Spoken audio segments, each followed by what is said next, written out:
Hey guys, welcome to the channel. My name is Rhett. Today, I've got an interview with Jeremy Mang, who is the founder, operator, and primary producer who works out of Whisper Studios in Kokomo, Indiana. Jeremy's become a friend of mine over the past year. He was the mix engineer and one of the producers on the last couple singles that I've released, as well as being the producer and mix engineer on the Rock Point record. And so today we got together just to talk a little bit about what it's like to be a producer and what it's like to be an artist, some of the difference between those two things. We ended up talking for an hour and a half. I was expecting it to be good, but I didn't really know how good of a conversation this was gonna be. So what I'm gonna do is I'm gonna post the full interview for you guys to see, mostly uncut, because we just talked about so many really great topics, from what it's like to work with labels and publishing companies, or what it takes for an artist and a producer to build confidence and trust with one another in order to make the best product possible. So that whole interview will also be posted. That's going to be in the notes below, or it will be linked right here. Go ahead and take a look. And then also go over to Jeremy's channel. If you have any interest in the music industry and what it takes to make music, his channel is fire. It is blowing up right now, and I'm so excited for him. So I will also post that in the links below, or you can just go ahead and go right there. His videos are awesome. Just go ahead and go. No, I'm just kidding. You can stay here. Stay here. Stay right here. Yeah, let's get into it. Hey, Jeremy. What's going on, dude? What's up, buddy? How you doing? Good. All up in the studio? Yas, getting some work done. I didn't know what you wanted to talk about, so I pulled your old session up. So, hey, great plan. I'll start with Ross Golan's question that he always starts. So you were born? Started in '86. Yeah, my career started in the 1900s, if we want to get technical about it. So, it doesn't quite go that far back. No, I mean, if you're talking about like how I kind of ended up in the studio type of stuff, it's really, I mean, I was always playing music through high school, stuff like that. Toured a little bit, and nothing ever became big. I got to play support for a lot of cool artists, so I got to like see into that machine, I suppose, and get knowledge that way, have some cool experiences kind of in a lot of different studios and a lot of different recording situations, and just kind of became a hobby. And through school and grad school, couldn't find a job, started recording because I had just a little bit of gear I collected as a hobby, trying to record some friends to literally pay my rent. Thankfully it worked out, and thousands of resumes later and interviews that go nowhere because it was 2009 and nobody was hiring. And it just kind of, I think my dad was like, you just need to do this. Like, and so we did. And that's long story, real short. That's, yeah. When did you guys build the studio? It's been about eight or 9 years. I don't remember exactly. I don't remember when. I don't remember what year it was. It's been 8 or 9 years from now. So yeah, getting up there. It's an awesome studio. I love being there, and I'm trying to write songs that are worth me being in there again soon. So we'll make that happen. Yes, please. Awesome. Well, hey, so what does it mean when you say you are a music producer? Man, I don't know. I think it can mean like 101 different things. Like sometimes you're literally just producing music, and what that means is probably, you know, making sure it lines up with the goal, taking in mind the goal of the artist or the goal of you. In this case, like, what do you want your song to be? Do you care if it plays on the radio? Do you care about getting a certain sound? Do you have kind of ideas in mind already? And then what can I do to kind of flesh those out and make it hopefully the best it can be? I mean, every producer's got their own like musical opinions. That's what makes them a producer, I suppose. But, and they're not always right, but having that relationship that works between artist and producer is what makes the whole thing work, I think. Yeah. but I don't know, it can mean so many different things just in the context of an art. Like for you, most of my stuff was like, how can I get most of this stuff out of the way so that your idea shines through? Because you have like so many cool ideas that sometimes they'll trample your other cool ideas.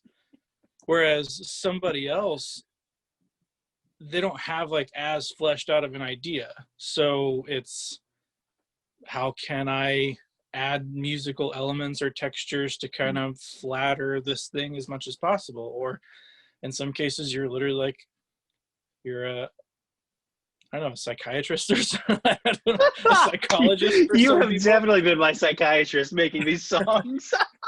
Well, I don't know. Maybe psychologist. I don't think I'm prescribing anything, but I don't know. I mean, it could be, it's so many different things, you know. Not that you do one thing, not that the producer does one thing very well, but.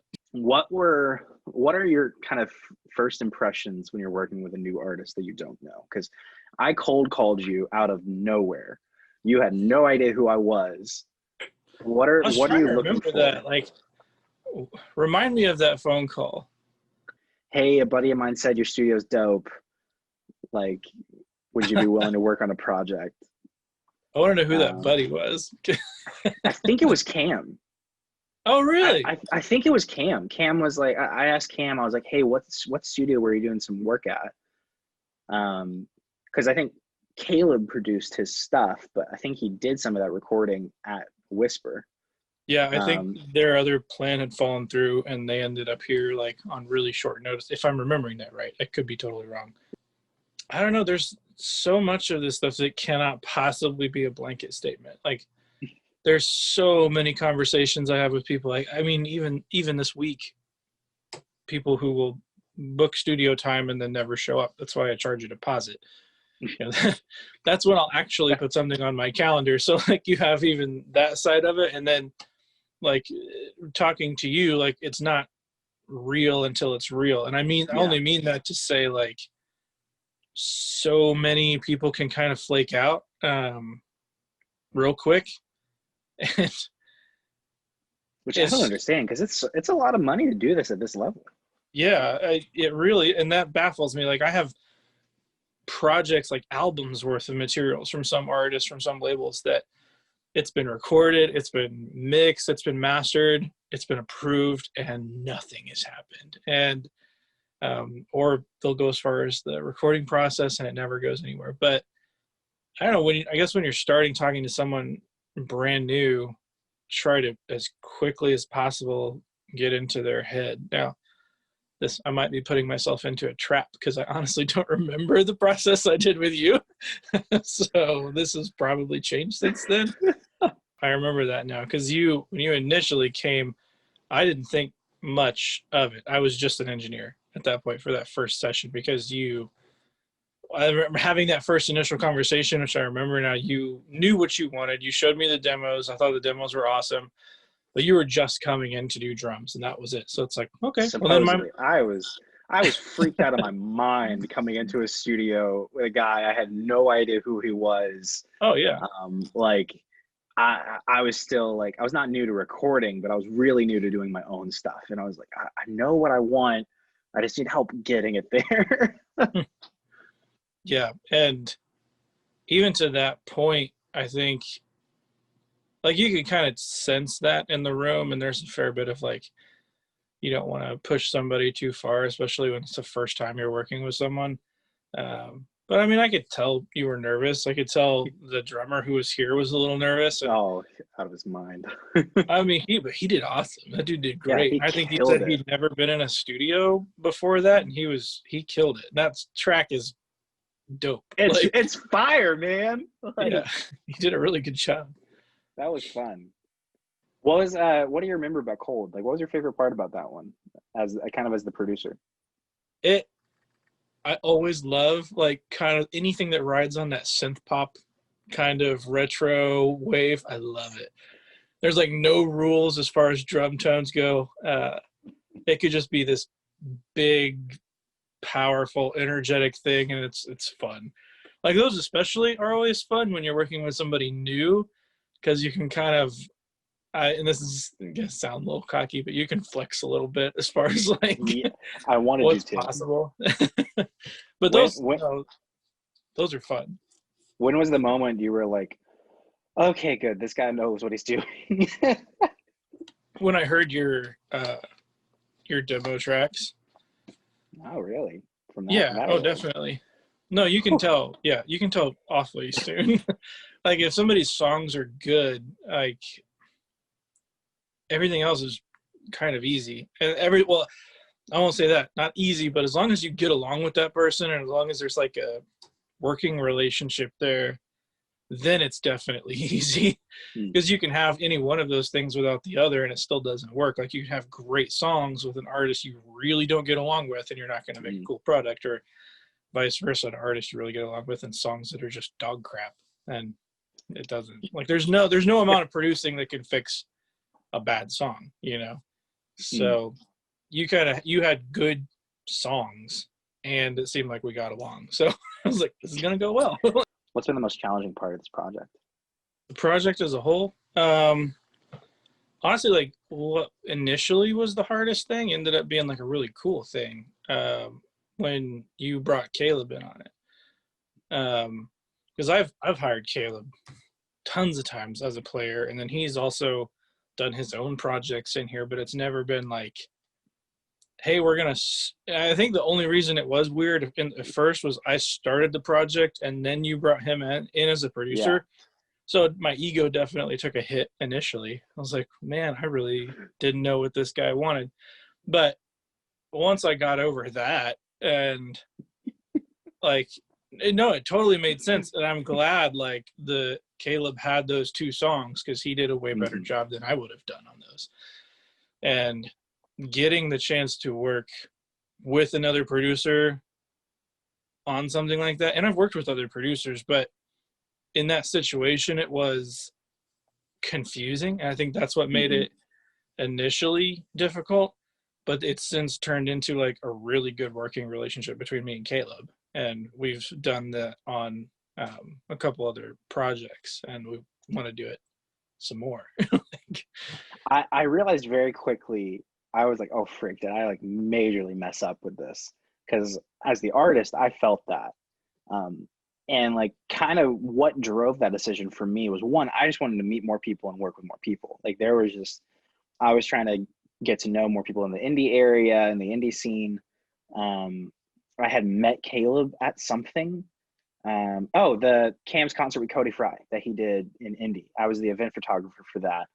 And I got to meet Caleb and his wife there. And so we were talking about music. I told him, you know, I had just done a session at Whisper, and he's like, oh, well, we got to work on something sometime. I was like, well, I'll send you some songs, and kind of just, it worked like really kind of naturally came about. But then we had to work out, okay, who's doing what? And I think we did get to that good place and I think that's why some of these songs are so good, is because, you know, you've got, you know, this young, annoying upstart, me, who doesn't know what the frick he's doing most days, but who can somehow turn a good song out. But and then Caleb's ideas, and Caleb did a really good job of kind of like keeping me on track, kind of helping me verbalize what it was that was in my head and getting it out. And then you're the one who's like actually getting crap done and like making things happen. I don't know. There was some really good synergy kind of in the end, once we kind of figured out what are we doing. I definitely do. I can get into that mode where I will, and not that you want to make any project suffer, but I do definitely, hey, let's get this done, because I'm definitely one of those guys, like if I spend too much time on something, I lose interest, at least in my own work. And Caleb always has a really cool way of like, he can focus on something for a very, very long time and not lose his artistic insight on it. You know what I mean? Yeah. Yes. So like a producer like that is really, really cool. And not that I don't think either one's better than the other, but having both of those things in the same time that should not work, like me wanting to get it done, him It was very, I don't know, it's kind of like, we're kind of like yin and yang a little bit. Yes. And it totally worked out. Like it could have gone really, really badly. So bad. Looking back on it, it could have been an absolute dumpster fire. Because like that really worked. Me and him, we did some overdub sessions at his home studio, and that's where most of the guitars for Just Because and Burning Hearts came from. And like that attention to detail really got us to a really great spot with some of those things. But and I totally agree. I think there's not really like a hard line between any one of these jobs because there's so many people who can do all of them. Like even you're the artist in this situation, you're the songwriter, but you could also record yourself. You could also produce yourself if you had to. You could probably mix it if you wanted to. But I hate mixing my own stuff. Oh, it's so hard. I get too self-conscious mixing my own stuff. Same. But there's so many different hats that everyone wears now just because recording is such an easy, approachable thing to do. But one thing I liked what you said was like you're really focused on the emotion of it. Like if you're not feeling what the song needs, it's not right. And there's definitely something there that I feel like we could learn on our side of it because you're very focused on the emotion of it. And everything has to amplify that original idea. So I guess the trick then becomes, how do I, as a producer, engineer, whatever, use the studio to, in a way, while also figuring out what is that emotion? How do I get inside your head? How do I crawl inside your head just to use this? And then how I view the studio while I'm sitting in this chair, I kind of see this whole thing as an instrument just to really play what's in your head. And hopefully if I'm doing it right, you're digging it. But yeah, like good talk, obviously we could go down a road for a very, very long time. Oh gosh, yeah. If you're cool with it, I would. Maybe we can meet up in like a month or two and talk again and see. Yes, let's do it. I'm so in for that. Yeah, so much more important. Well, thank you so much, Jeremy. I really appreciate it. It's just an idea I had, but this was awesome. Yeah, dude. Awesome. Well, dude, always good to talk to you. I'll catch you. Absolutely. We'll do this again. We'll have to talk again sometime. Oh, yes, absolutely. Catch you on the flip side, buddy. All right. See you, dude. All right, see ya. Whew. Thanks so much to Jeremy for coming on this week. I hope you guys just really enjoyed it. Really go check out his channel. He posts some amazing stuff about the music industry as well as some of the how-to. And some of the questions that he asks have been so vital for me to consider as a songwriter, artist, producer, all of these things. He has some really great stuff over his channel, so go ahead and check that out. If you like what we're doing over here, go ahead and subscribe, hit the bell icon so you can know when we post new videos, and I hope that you guys enjoy. Yeah, so yeah, we'll see you next time. Bye, guys.